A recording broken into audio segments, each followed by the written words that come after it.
Ici, vous avez également l'influence religieuse de l'Égypte. C'est Osiris, le premier dieu qui trône pour juger les morts. Et il pèse les actions des morts. Et sur la balance, c'est le dieu Mat. Ici, on pèse le cœur, les intentions, les actions. Et si le bien l'emporte sur le mal, eh bien, on est justifié devant Dieu, devant Osiris.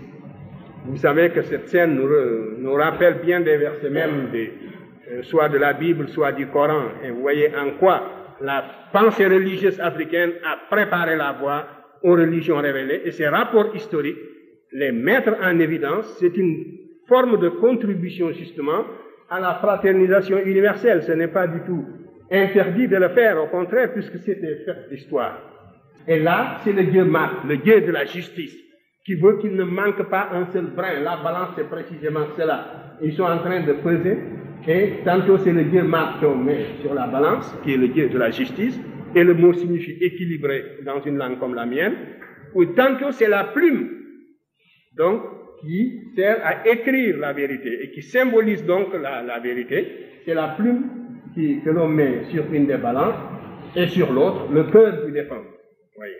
Donc cet esprit de justice et de charité, qui est typiquement africaine, et qui était déjà la partie constituante, n'est-ce pas, de l'idéologie religieuse égyptienne, de la religion d'Osiris, a préparé la voie aux religions révélées. Passez au suivant.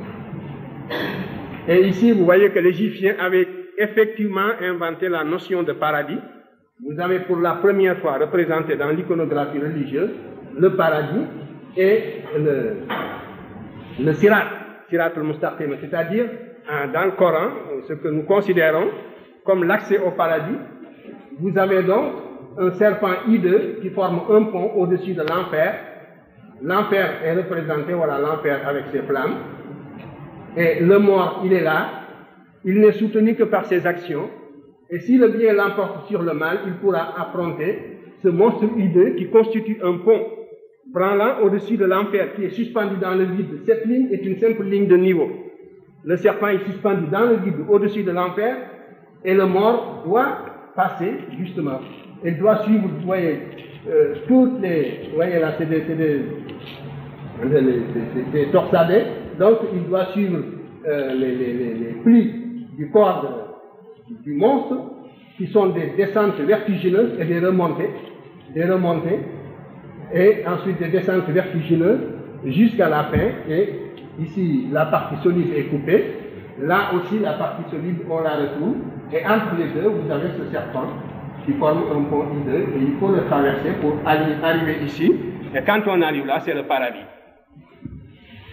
Et ceci c'est à 78 mètres du sol, dans le tombeau du père de Ramsès II, le tombeau de Séti Ier.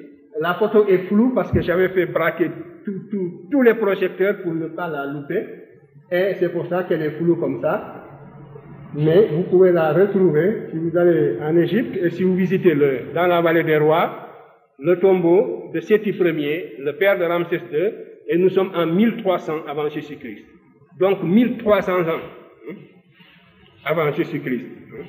Et plus de 400 ans avant Moïse, l'Égypte avait déjà inventé la notion de paradis, la notion d'enfer et la notion de récompense dans l'au-delà.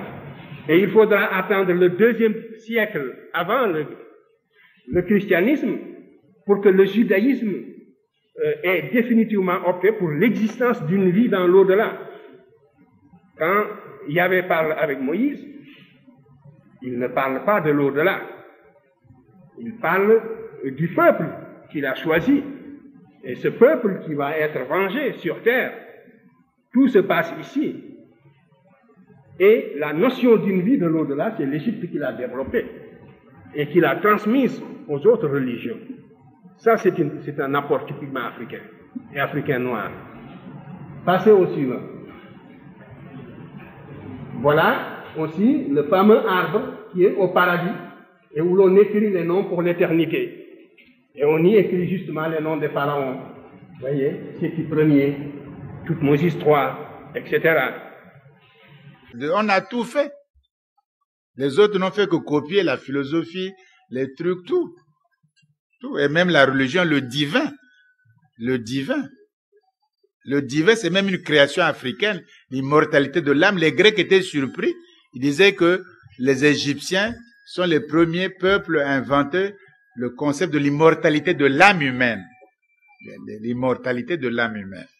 Eux-mêmes, ils reconnaissent.